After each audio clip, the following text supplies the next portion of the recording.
जय हिंद दोस्तों, वंदे मातरम। विकिपीडिया का नाम शायद ही कोई ऐसा बच्चा होगा जिसने नहीं सुना होगा। चाहे स्कूल के प्रोजेक्ट हो या फिर किसी जानकारी को बटोरना हो, हम सभी गूगल पर जाकर सबसे पहले विकिपीडिया को ही ढूंढते हैं, क्योंकि विकिपीडिया हमारे अधिकतर ना कहकर मैं ये कहूँ 99% सवालों का जवाब दे देता है। इसीलिए हर बच्चा भागा भागा विकिपीडिया की तरफ ही जाता है। लेकिन अगर आपको पता चले कि भाई विकिपीडिया भी एक प्रोपेगेंडा चला रहा है, तब आप क्या कहेंगे? जाहिर सी बात है, आपको थोड़ा धक्का लगेगा, क्योंकि जो जानकारी आप विकिपीडिया से साझा कर रहे हैं या विकिपीडिया से प्राप्त कर रहे हैं, अगर आपको पता चले कि भाई वो जो जानकारी है वो प्रोपेगेंडा के तहत उस पर डाली जा रही है, तो कहीं ना कहीं आपके दिमाग पर भी सवाल आएगा कि नहीं यार, ये सब आखिर चल क्या रहा है। जाहिर सी बात है, निष्पक्ष जानकारी के लिए कभी भी विकिपीडिया पर किसी को विश्वास नहीं करना चाहिए। ये अपने वास्तविक उद्देश्य से भटक चुका है। ये कहना है विकिपीडिया के सह संस्थापक लैरी सेंगर का। उन्होंने साल 2001 में जिमी वेल्स के साथ मिलकर इसकी शुरुआत करी थी, लेकिन अब उनका कहना है कि इस पर डेमोक्रेटिक पार्टी के समर्थकों और वामपंथियों ने कब्जा कर लिया है।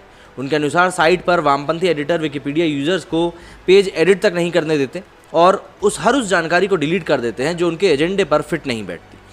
अनहर्ड को दिए इस इंटरव्यू में 52 वर्षीय सेंगर ने अपनी बात को साबित करने के लिए डेमोक्रेटिक पार्टी के नेता और वर्तमान अमेरिकी राष्ट्रपति जो बाइडेन से संबंधित जानकारी का उदाहरण दिया। उनका कहना है कि साइट पर ना तो उनसे जुड़े स्कैंडल्स का उल्लेख किया गया है और ना ही उनके बेटे हंटर बाइडेन के लैपटॉप संबंधित कोई सूचना है जिसमें अश्लील सामग्री पाई गई थी। इंटरव्यू में जब सेंगर से पूछा गया कि क्या इस साइट पर सच जानने के लिए भरोसा किया जा सकता है, उन्होंने कहा कि ये डिपेंड करता है, आप सच के बारे में क्या सोचते हैं। उन्होंने ध्यान दिलाया कि किस तरह साइट पर जो बाइडेन को लेकर एक तरफा जानकारी दी गई है। उन्होंने कहा कि बाइडेन के आर्टिकल को देखें तो उसमें ये बहुत कम देखने को मिलेगा कि रिपब्लिक पार्टी के समर्थक उनके बारे में क्या सोचते हैं।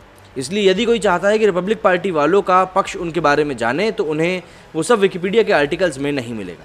यदि आप यूक्रेन स्कैंडल के बारे में जानना चाहते हैं तो उस पर आपको बहुत कम जानकारी मिलेगी और उसमें भी आप पक्षपात एकदम साफ तौर पर देख पाएंगे। विकिपीडिया पर जो बाइडेन पर लिखे गए आर्टिकल्स में देख सकते हैं कि वहाँ केवल एक ऐसा पक्ष है जिसमें सारी बातें बाइडेन के पाले में झुकी हुई हैं और रिपब्लिकन पार्टी को नेगेटिव शेड में प्रस्तुत कर रहा है। उदाहरण के लिए भाषा देखें कि विकिपीडिया के आर्टिकल में क्या है। इसमें एक जगह लिखा हुआ है कि सितंबर 2019 में ट्रंप के यूक्रेनियन राष्ट्रपति को बाइडेन के हर काले चिट्ठे और उनके बेटे के कारनामों पर जांच करने को कहा था, लेकिन इन सभी आरोपों के बावजूद कोई सबूत नहीं मिला। इसी प्रकार एक पैराग्राफ में लिखा गया है कि ट्रंप ने 2019 की शुरुआत में बाइडेन पर झूठे आरोप मढ़े थे। उन्होंने यूक्रेन अधिवक्ता विक्टर शॉकिन को फायर करवा दिया था, जो उस बर्मा होल्डिंग्स की जांच कर रहे थे जिसने हंटर बाइडेन को नियुक्त किया था। बाइडेन पर इस प्रयास में यूक्रेन से $1 बिलियन की सहायता रोकने का आरोप लगाया गया था। सेंगर इन सभी बातों पर बोलते हैं कि लेख में कहीं भी इन सब बातों का उल्लेख नहीं है कि हंटर बाइडेन को 2014 से 2019 तक में एक यूक्रेनी ऊर्जा फर्म से काम करने के लिए प्रतिवर्ष करीब $6 लाख मतलब 4 करोड़ 47 लाख रुपए करीब मिले थे, जबकि बाइडेन को ऊर्जा सेक्टर में काम करने का कोई भी अनुभव नहीं था।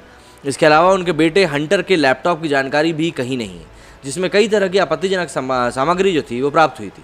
मालूम हो कि साल 2020 में चुनाव के समय हंटर बाइडेन के लैपटॉप को लेकर ट्रंप के वकील रूडी गुलियानी ने सवाल उठाए थे।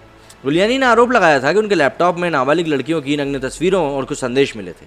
उसी लैपटॉप को लेकर ब्रिटिश रिपोर्टर्स ने दावा किया था कि लैपटॉप की हार्ड ड्राइव से 2000 फोटो, 1,54,000 ईमेल, 1,03,000 संदेश बरामद हुए हैं। फॉरेंसिक टीम ने भी इसकी पुष्टि करी थी।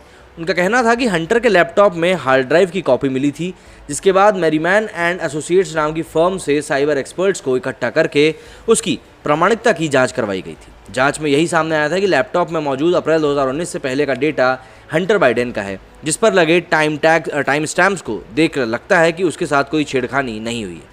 विकिपीडिया के पक्षपाती रवैये पर सेंगर का कहना है कि ऐसे कई लोग हैं जो इस आर्टिकल्स को न्यूट्रल बना सकते हैं, लेकिन उन्हें लिखने नहीं दिया जाएगा। वे कहते हैं कि विकिपीडिया अन्य मीडिया इकाइयों जैसी है, जिसमें किसी भी विवादित प्रश्न के लिए बचाव के रूप में एक तरह का सच है। उनके मुताबिक विकिपीडिया अब पहले जैसा नहीं रह गया है। उसने अपने न्यूट्रल नेचर को 2019 में खो दिया था। उससे पहले हर विचारधारा के लोग वहाँ पर एडिटर थे। सेंगर ने बताया कि कैसे साइट ने डेली मेल और फॉक्स न्यूज़ को ब्लैकलिस्ट कर दिया है ताकि उनकी सामग्री विकिपीडिया पर ना छप सके। उन्होंने जानकारी दी कि अब विकीपीआर जैसी बड़ी कंपनियों में से है जो लोगों को विकिपीडिया पर लिखने के लिए नियुक्त करती है, लेकिन ऐसे लेखक और संपादक ये नहीं बताते कि वे ऐसी कंपनियों से जुड़े हैं। उन्होंने कहा कि लोग विकिपीडिया लेखों में बदलाव करने के लिए पैसे खर्च कर रहे हैं, क्योंकि एक बहुत बड़ा बुरा जटिल खेल पर्दे के पीछे खेला जा रहा है ताकि लेख वो कह सके जो कोई उनसे कहलवाना चाहता है। बता दें कि लैरी सेंगर ने वेबसाइट चलाने के तरीके को लेकर सह संस्थापक जिमी वेल्स के साथ पैदा हुए मतभेदों के कारण विकिपीडिया छोड़ दिया था। तब से वे इसके वामपंथी झुकाव की वजह से इसके कट्टर आलोचक बन गए। इससे पहले उन्होंने कहा था कि विकिपीडिया एक बहुत बड़ा नैतिक खतरा बन चुका है। इसके पीछे खतरा कहे जाने की इसकी सबसे बड़ी वजह यही थी कि विकिपीडिया को लेकर लोग जो हैं उसको लेकर ये सोचते हैं कि भाई हमको वहाँ से काफ़ी ज़्यादा जानकारी मिल सकती है, लेकिन जानकारी के नाम पर उनके सामने क्या चीज़ परोसी जा रही है शायद वो भी नहीं जानते। आप लोगों का इस बारे में क्या कहना है मुझे कमेंट करके ज़रूर बताइएगा। मेरे इस वीडियो में फिलहाल इतना ही। जय हिंद, जय भारत।